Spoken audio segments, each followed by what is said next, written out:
Sir Harish Shankar గారి direction లో రవితేజ హీరోగా ఉన్న మిస్టర్ బచ్చన్ మూవీ ఇవాళ రిలీజ్ అయింది సార్. మరి సినిమా ఏ విధంగా ఉంది, మీ రివ్యూ ఏంటి సార్ ఈ సినిమా? Mister Bachchan Raviteja movie, Harish Shankar direction. ఇది రైడ్ అనే హిందీ సినిమాకి రీమేక్. రైడ్ మనకు తెలుసు, అజయ్ దేవగన్ మంచి హిట్ అయింది. సో దాన్ని తీసుకొని హరీష్ శంకర్ అంటేనే రీమేక్స్ తీసుకొని హిట్ చేయడంలో అతను ఎక్స్పర్ట్. సో అందువల్ల హరీష్ శంకర్ అండ్ రవితేజ కాంబినేషన్ చాలా బాగుంటుంది, ఎనర్జెటిక్గా ఉంటుంది అనేది అందరూ ఎక్స్పెక్ట్ చేశారు. దానికి తగినట్టే పాటలు హిట్ అయినాయి. తర్వాత ట్రైలరు, టీజర్ ఇవన్నీ కూడా ఆకట్టుకున్నాయి. సో ఈ సినిమా ఎలా ఉంది అనేది మనం చూస్తే, దీంట్లో ప్రధానంగా కాస్టింగ్కి వచ్చినప్పుడు రవితేజ, భాగ్యశ్రీ బొర్సే, జగపతి బాబు, సిద్ధు జొన్నలగడ్డ, తర్వాత గౌతమి, భరణి, ఒక ఇంట్రెస్టింగ్ చిన్న క్యామియో రోల్ దేవిశ్రీ ప్రసాద్ కూడా చేశాడు, మ్యూజిక్ డైరెక్టర్. అలాగా మంచి కాస్టింగ్ అని చెప్పొచ్చు. సచిన్ కేట్కర్, వీళ్ళందరూ రెగ్యులర్గా ఒక కమర్షియల్ సినిమాకి కావాల్సిన ఆర్టిస్టుల హంగామంతా కూడా ఉంది. ఇటు టెక్నికల్ విషయానికి వస్తే హరీష్ శంకర్ డైరెక్షను, తర్వాత Mickey J Meyer music, camera Ayananka Bose, people's media TG Vishwaprasad దీన్ని ప్రొడ్యూస్ చేశాడు. ఇది మామూలుగానే మనకి ట్రైలర్ టీజర్ చూసినప్పుడు కూడా అర్థమైంది, ఇది ఒక రెగ్యులర్ కమర్షియల్ సినిమా బేసిక్గా. సో రైడ్లో ఎలా ఉంటుందంటే, అక్కడ పాటలు కానీ లవ్ ట్రాక్ కానీ అట్లాంటివేమి రైడ్లో ఉండవు. సీరియస్గా ఒక కథని చెప్పడం అదే ఉంటుంది. అయితే దీన్ని తెలుగుకి తీసుకున్నప్పుడు ఖచ్చితంగా అందరూ కూడా ఆశ్చర్యపోయారు, అలాంటి ఒక సీరియస్ సినిమాని రవితేజతో ఎలా చేయబోతున్నాడని. సో హరీష్ శంకర్ కంప్లీట్గా మార్చాడు దీన్ని. ముఖ్యంగా ఫస్ట్ హాఫ్ అంతా కూడా హరీష్ శంకర్ తన పద్ధతిలో పెట్టుకుంటూ వెళ్ళాడు. సో ఓవరాల్గా కథ తీసుకుంటే, ఇతను బచ్చన్ అని అతను ఇన్కమ్ ట్యాక్స్ ఆఫీసరు, ఇతను ఆనెస్ట్ ఆఫీసరు, తను నమ్మిన విలువల కోసం ప్రధానమంత్రి అయినా ఎదిరించే కైండ్ ఆఫ్ క్యారెక్టరు. సో ఇతను బిగినింగ్లో ఒక పొగాకు వ్యాపారి, తర్వాత ఒక పొలిటీషియన్, అతని మీద రైడ్ జరుగుతుంది, బ్లాక్ మనీ ఉందని. దాంతో అతను ఇన్ఫ్లుయెన్స్ చేసి తనని సస్పెండ్ చేయిస్తారు, ఉద్యోగం నుంచి బయటకు వస్తాడు. సో వచ్చి కోటిపల్లిలో కుమార్ సాను అనే పేరుతో అక్కడ ఒక ఆర్కెస్ట్రా బ్యాండ్ పెట్టుకొని అక్కడ ఉంటాడు. అక్కడ జిక్కి అనే అమ్మాయి పరిచయం అవుతుంది. సో ఆ అమ్మాయితో లవ్లో పడతారు. ఆ అమ్మాయి వాళ్ళ పేరెంట్స్ లవ్కి ఒప్పుకోరు. ఈ క్రమంలో తనకి మళ్ళీ పోస్టింగ్ ఇచ్చాము, అక్కడ ఒక అతని మీద అంటే జగపతి బాబు క్యారెక్టరు అతన్ని రైడ్ చేయాలి అని చెప్తే, ఇతను వెళ్ళి అతన్ని దాని మీద రైడ్ చేయడం.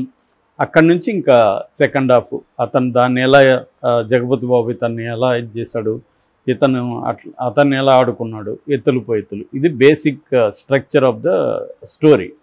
అయితే దీంట్లో మనం ఈ కథ అంటే స్క్రీన్ ప్లే ఇది ఎంత ఎలా ఉందంటే, రొటీన్ మామూలుగా కమర్షియల్ సినిమాలకి ఎలా ఉంటుందంటే, ఫస్ట్ హాఫ్ 10 minutes ఉండే వరకు కూడా కథని ఏదో ఒక రొమాన్స్తో, కామెడీతో, చిన్న చిన్న యాక్షన్స్తో నడిపిస్తుంటారు. ఇది మనకి ఎప్పటి నుంచో కూడా తెలుగు, తమిళ్ ఇక్కడ అంతా కూడా కమర్షియల్ సినిమాల రెగ్యులర్ ఫార్మేట్.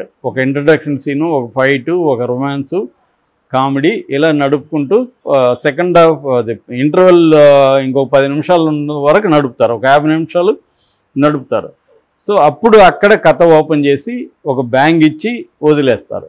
అసలు కథ ఇంటర్వెల్ తర్వాత సెకండ్ హాఫ్లో ఉంటుంది. This is the regular format. ఇదే ఫార్మేట్లో హరీష్ శంకర్ వెళ్ళాడు.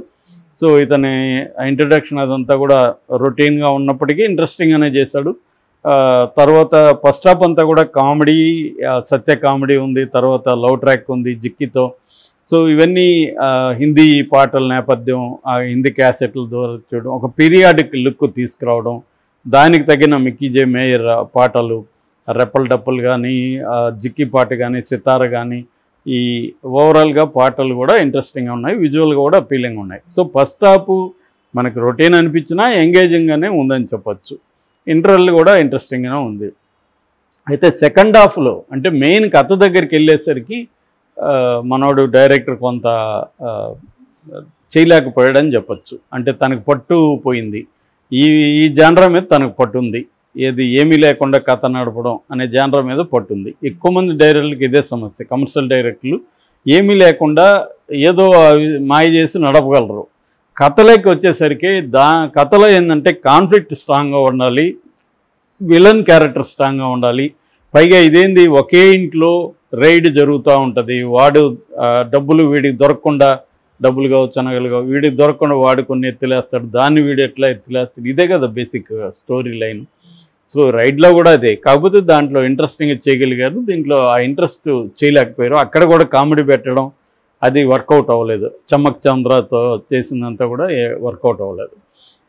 అంటే ఒక సీరియస్ కథని, ఒక కాన్ఫ్లిక్ట్ చేయాల్సిన కథని ఈ పనికి మాలిన ప్రాస డైలాగులు, ఇతని ఓవర్ యాక్షను ఇదంతా కూడా కిల్ చేసేస్తుందని చెప్పొచ్చు. అట్లాగే రొటీన్ విలన్ క్యారెక్టర్ జగపతి బాబు ఎన్నిసార్లు అలాంటి క్యారెక్టర్ చేశాడో లెక్కలేదు. అట్లాంటి ఒక సెకండ్ హాఫ్ అయితే ఎప్పుడెప్పుడు అయిపోతుందా అన్న ఫీలింగ్ అయితే క్రియేట్ అయింది. సో ఫస్ట్ హాఫ్లో ఉన్న ఎనర్జీ కానీ అదంతా కూడా అక్కడ పోయింది. అక్కడ ఏంటంటే కథలోకి వెళ్ళాలి, కథలో కాన్ఫ్లిక్ట్ని గట్టిగా ఎస్టాబ్లిష్ చేయాలి. కాన్ఫ్లిక్ట్ ఎస్టాబ్లిష్ చేయాలంటే విలన్ స్ట్రాంగ్గా ఉండాలి. విలన్ రొటీన్గా అతను చూస్తేనే వీడు ఈజీగా అతన్ని అవుట్ స్మార్ట్స్ చేస్తాడని మనకు అర్థమైపోతుంది. సో ఇది బేసిక్గా ఓవరాల్గా ప్లస్లు మైనస్లు తీసుకోవాలంటే, ప్లస్ అంటే రవితేజ ఎనర్జీ ఖచ్చితంగా. ఇట్లాంటి ఒక రొటీన్ కథ కూడా రవితేజ పర్ఫెక్ట్గా తన ఎఫర్ట్స్ని పెట్టాడు. డ్యాన్సులు కావచ్చు, అతని బాడీ లాంగ్వేజ్ కావచ్చు, స్టైలైజేషన్ కావచ్చు, ఎక్కడ కూడా మనకి ఒరిజినల్లో ఉన్న అజయ్ దేవగన్ గుర్తుకు రాకుండా ఒక తనంటూ తన యాంగిల్ని, యూనిక్ దీన్ని క్రియేట్ చేయగలిగాడు. అంటే రవితేజను తప్పుపడడానికి ఎక్కడా లేదు. తన పర్ఫార్మెన్స్ కానీ అన్నీ కానీ బాగున్నాయి. ఇక భాగ్యశ్రీ అమ్మాయి కూడా కొత్త ఫస్ట్ టైం అమ్మాయి అయినా కూడా తను చాలా గ్లామరస్గా ఉంది. అమ్మాయిని మాస్కి మంచి అపీలింగ్గా ఉంటుంది అమ్మాయి ఇది. అట్లాగే అమ్మాయి పెర్ఫార్మెన్స్ని కూడా మనం తప్పుపట్టలేము, కరెక్ట్గా ఉంది. మిగతా క్యారెక్టర్లు కూడా వాళ్ళ దీనికి చేశారు. సిద్ధు జొన్నలు కూడా ఒక యాక్షన్ సీక్వెన్స్లో చేసినా కూడా అది కూడా అట్రాక్ట్ చేసింది.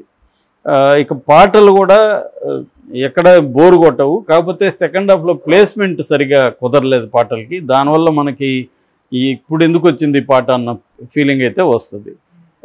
కొన్ని యాక్షన్ సీక్వెన్స్లు కూడా ఇంట్రెస్టింగ్గానే చేశారు. సో ఇది బేసిక్గా ప్లస్లు. మైనస్లు వచ్చేసరికి ఓవరాల్గా రొటీన్గా ఉంది. నువ్వు ఎంతసేపు ఏమీ లేకుండా నడుపుతూ ఉంటావు, అలాగా ఉంది. ఆ పట్టు లేదు, అంటే కథలు కొత్తదనం లేదు, కథనంలో కొత్తదనం లేదు. నడిపే పద్ధతి కూడా ఇంట్రెస్టింగ్గా ట్విస్ట్లు టర్న్లు అవి మనకు ముందే తెలిసిపోతుంటాయి. ఆ ఇంట్రెస్ట్ అనేది లేదు. సో ఓవరాల్గా అయితే ఇది కొద్దిగా మాస్, బండ మాస్ అంటాం కదా, ఓర మాస్కి నచ్చే అవకాశం ఉంది, రవితేజ ఫ్యాన్స్కి నచ్చే అవకాశం ఉంది తప్ప మామూలుగా రెగ్యులర్ ఆడియన్స్కి, సినిమా లవర్స్కి ఇది అంత గొప్పగా అయితే ఏం లేదని చెప్పచ్చు. మనకి చూసిన వాళ్ళ టాక్ కూడా ఏంటంటే వాళ్ళు కొంత డిసప్పాయింట్ అయ్యారు.